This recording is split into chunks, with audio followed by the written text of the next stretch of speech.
Oke, sekarang kita masuk ke segmen kedua dari pengantar K3. Di segmen kedua ini kita akan membahas berbagai klasifikasi bahaya. Jadi ada beberapa klasifikasi dan saya coba akan kenalkan sedikit klasifikasinya apa saja. Yang pertama adalah klasifikasi bahaya berdasarkan Canadian Center for Occupational Health and Safety.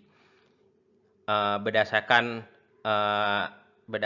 Canadian Center for Occupational Health and Safety, bahaya dapat dibedakan menjadi beberapa kategori. Yang pertama adalah bahaya yang termasuk bahaya fisik seperti kebisingan, getaran, temperatur ekstrim, tekanan udara, pencahayaan, radiasi, ketinggian, dan kelistrikan. Jadi pada dasarnya yang fisik ini melingkupi semua bahaya yang bisa diukur atau bisa dikuantifikasi.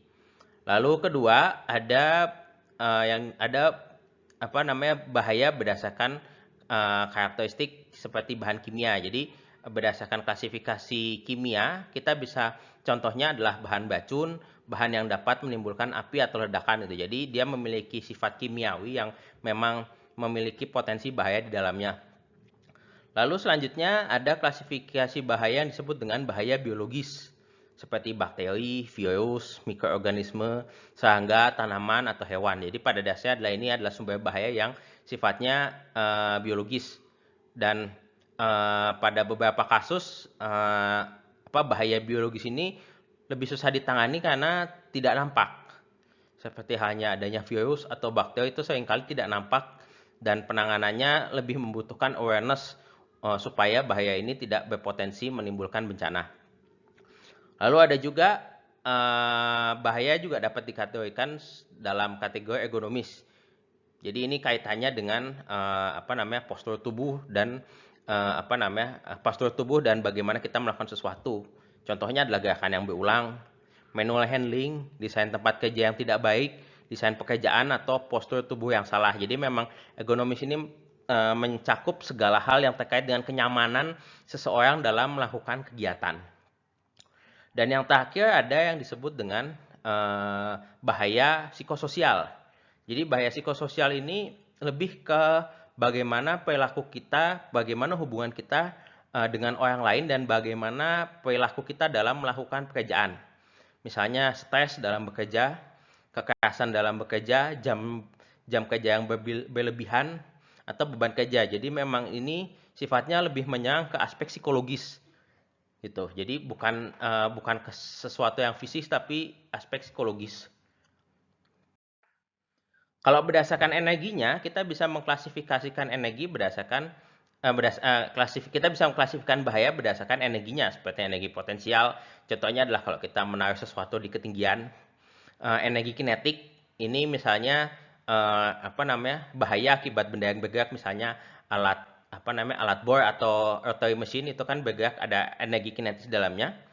Energi mekanis ini misalnya sesuatu yang sifatnya bekerja secara mekanis. Misalnya kalau misalnya kita punya mesin atau kita punya sesuatu pekerjaan yang menggunakan suatu tools yang ada bergerakan, misalnya tang itu kita gerakan, kalau kita tidak hati-hati itu bisa terjepit, itu contohnya mekanis. Energi akustik dan vibrasi ini contohnya adalah kebisingan atau getaran yang berlebihan. Energi listrik sudah cukup jelas. Energi nuklir ini radiasi nuklir yang memang memiliki potensi bahaya di dalamnya. Energi termal apabila lingkungannya terlalu panas untuk bekerja. Energi kimia.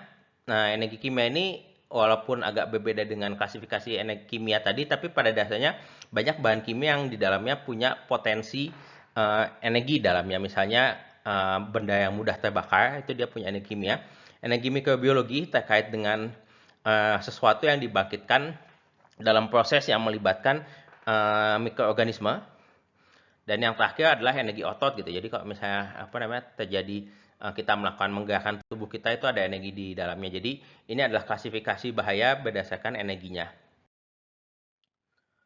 Kalau kita lihat secara konteks, jadi bahaya ini bisa diakibatkan oleh objek atau sesuatu benda atau sebuah material gitu. Itu yang disebut substansi atau objek.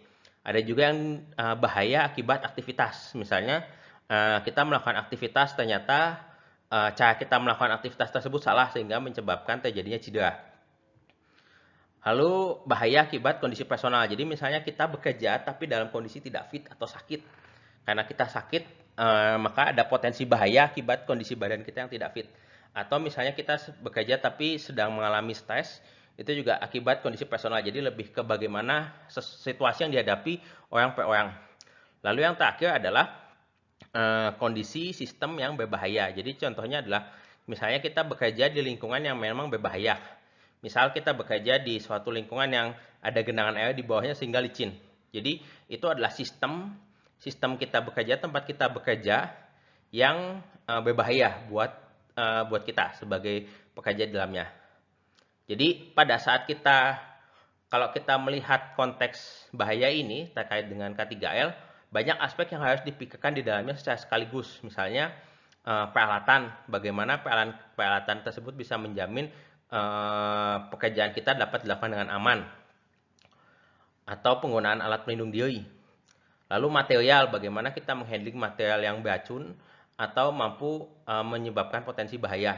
Metode kita menghandling sesuatu, mengerjakan sesuatu itu seperti apa. Lingkungan kerja, apakah lingkungan kerja kita mendukung supaya kita dapat bekerja dengan aman. Dan manusia, jadi kalau kita berbicara bahaya pasti ada aspek manusia di dalamnya, sehingga kelima aspek ini adalah aspek-aspek yang perlu diperhatikan dalam menciptakan situasi yang di dalamnya risiko bahayanya menjadi semakin kecil. Itu saja materi di segmen ini, sampai berjumpa di segmen selanjutnya. Terima kasih.